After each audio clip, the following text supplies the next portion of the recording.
so hard and got so far, but in the end, it doesn't even matter. Yeah, Rossi won the Battle of Wills around this Brno circuit. Their perhaps base setup, which Quattraro and Viñales will be using probably. You have to listen to me. I've got so much experience. I know what I want. I know what I need to be fast.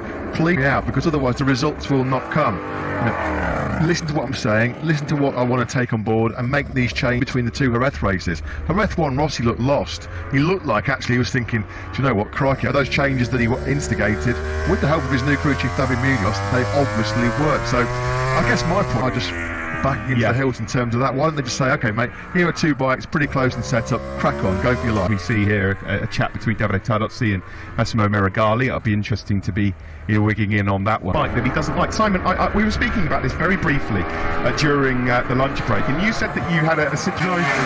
I remember in different teams with different manufacturers, because it's fair enough. But now to me is, look, I had a good year in '97 with Kawasaki and World Superbike. It got me a ride in changed tyres. It didn't go well. I couldn't go fast on the other tyre brand, so the team got rid of me. Then Kawasaki, I've always gone well at. I like it. It's my old bike. I was pretty excited about it, you know. I got on it, and it didn't, what do you call it, development, especially chassis-wise at that time. I said to him, it doesn't feel like my old bike. And he goes, Simon, and I had two bikes. Can I have one of them like my old bike? You know, set up the same. They had all the settings. And every session I'd come in and go, please. I pleaded with him. I still struggle. So, look, I mean, I can see that Yamaha are in a different position than that. You know, they know their machine, etc. And they believe, you know, that they've got a direction that helps that. But the problem is, every race, take away your strong point. You know, guys, the way I look at it, you know, to explain to heroes, if you take away their superpowers that they use against the other guys, they've got the riders works, and they've seen the rear tyre last longer, whatever it is. But if it takes away Valley's super, so yeah, that's my little description on it. Simon, thank you very much. Some fantastic insight. That exact thing. That was brilliant. Thanks, Simon. The good news is, guys, you know how this morning he ran most of the Espargaro brothers having a little bit of a look at each other out on circuit. It's Pol from Espargaro Senior Aleix and Mia. They've certainly capitalised on that data and information gleaned here from Danny Pedrosa's test a while back, and cutting a lot of laps there, as well as Pol Espargaro. Makes it an Espargaro 1-2. There's quite a lot of brotherly love. Down to the pace we were seeing this morning. Here they are then, brothers in arms. Pol 44, Aleix 41. Down in pit lane right now with Simon. Yeah, he is. Thanks for talking to us. But before we move on about this weekend, on social media, etc., especially from our Portuguese fans, as you can imagine, you know, as a rider, you're his employer, KTM. Yeah, hello everybody. I mean, yeah, it's clear. I mean, there's so much pressure and stress going into the first corner in MotoGP, and then you cannot expect from Brad to be already that stable that he just tried to go hard into that first turn to secure a good result for us. So all good. Both guys shake hand, and then I'm so glad you see it like that. Like from my opinion, every rider does it, you know. And I even saw that legend do it, you know, take out Kevin Schwantz and a couple others. First lap, Donington improved, and right through the testing coming into the season, also the races, but haven't got there yet. How does it feel from inside the team? You know how it is with the special results. They really count when you have them out together. We had proved in Jerez that the bike is more competitive, but then too many crashes, so we don't have the longer, faster turns where things could change again. But what we saw so far today, again, the boys can do immediately. Things look promising, and if you saw lap times of Brad during Jerez, and a special result soon. Thanks for talking to us, Pit. Yeah, thanks very much to Pit Byra. Some great one this year then.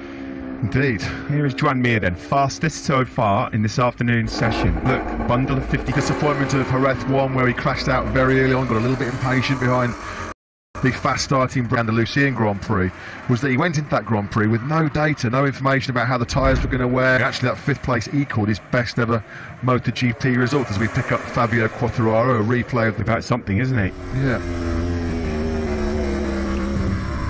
Still no official confirmation on it, except not to have Mark out there, and Pecco injured as well, but there is some exciting times ahead, that's for sure. Vinales now goes, but there's still plenty of time left in this session. There's red sectors everywhere on the time screens here in the commentary box, as you look here at the doctor. Michelin's perspective, I'm sure that they are mighty relieved that we've not got Jerez temperatures. Piero Terramasso is down at the lane side. Level. I've been here sometimes in the past, and the grip level's been quite low, especially when it gets hot. What are the complaints from They didn't make a new asphalt, so the asphalt is very old, is very used, and you have zero grip. Last year, Turn 4.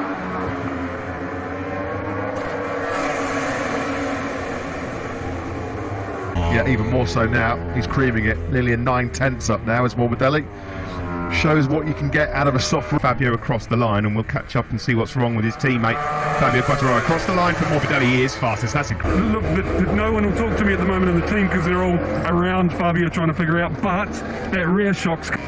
Yeah, thanks for that, Simon. No surprise to see he's playing around with rear shock settings. I mean, we just saw him there. Got that Yamaha waving and chucking him out the seat. Traction control working overtime. Here's Pol Espargaro move up into the top 3 or 4. I reckon it's fair to say that maybe at the Rider Safety Commission the word resurface might because this is not normal Brno on the first day. Pol Espargaro up in sector 1. His teammate Binder did go up in right now with Oliveira just behind them.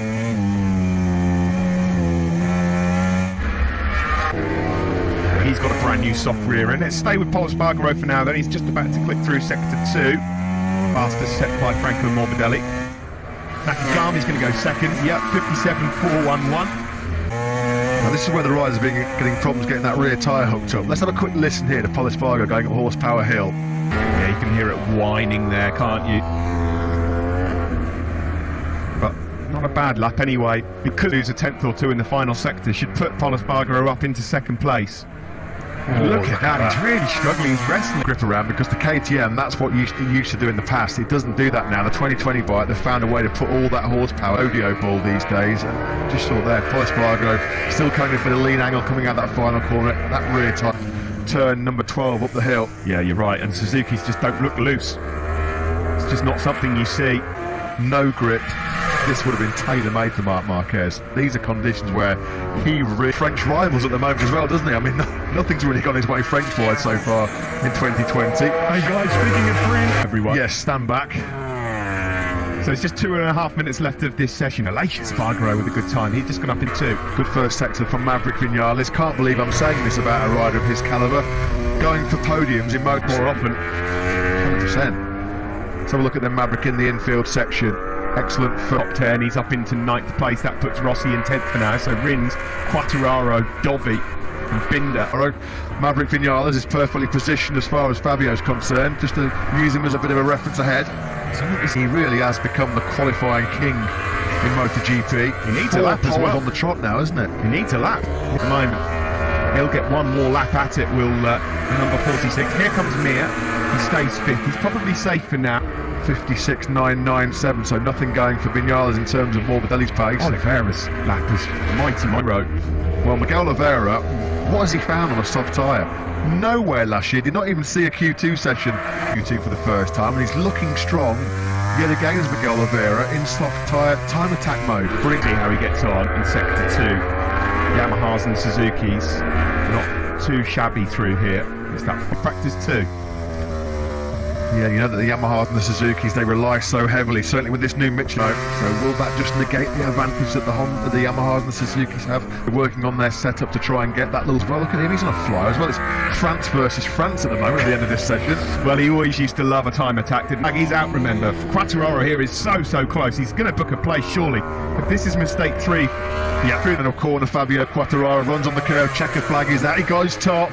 How often have we seen that when Fabio Quartararo look over enamored with the situation, but he is quick. He said, "Here's a Petronas Yamaha SRT 1-2. What about Miguel Oliveira?" Yeah, I mean, both he and Johan Zarco can be very proud of their efforts here in this session. Johan's himself in the shop window here for a better Ducati ride next year. You know, he's kind of looking at the Dovizioso situation, convincing Ducati to lump him on one of those Pramac Dukes next year. Let's get the thoughts into pit lane now and talk to Wilco. His men are 1 and 2. Yeah, Wilco, 1 and 2. I'd love extreme lack of edge grip, like try and open that throttle. What was it? Yeah, clearly the track is very green and there is just low grip level, and that's the frustration. He wants to be precise and he wants to push, but yeah, with this Franco's effort. No, Franco actually looked even better than Fabio this afternoon, so he was go, and I think also he saw that as well. That also frustrates him probably a little bit. Thank you. You're welcome. Yeah, thanks to Wilco. Thanks, very happy with that. The Tech 3 man. He was absolutely devastated, wasn't he, for his man Miguel Oliveira after that early Oliveira, right at the sharp end yet again. He feels like the advantage that he's going to have this weekend, the KTM, been on a bit of a dire direction. He says the bike works in that area much better. So Miguel Oliveira, is he going to be a dark horse for the podium just like he was in 3? The likes of Rossi, Reedus, Dovi. Well, I don't know about slippery when wet, Brno. It's certainly slippery when bone dries. He took it, a 56.502. Look at that shot, brilliant. Still got it. I love those Rossi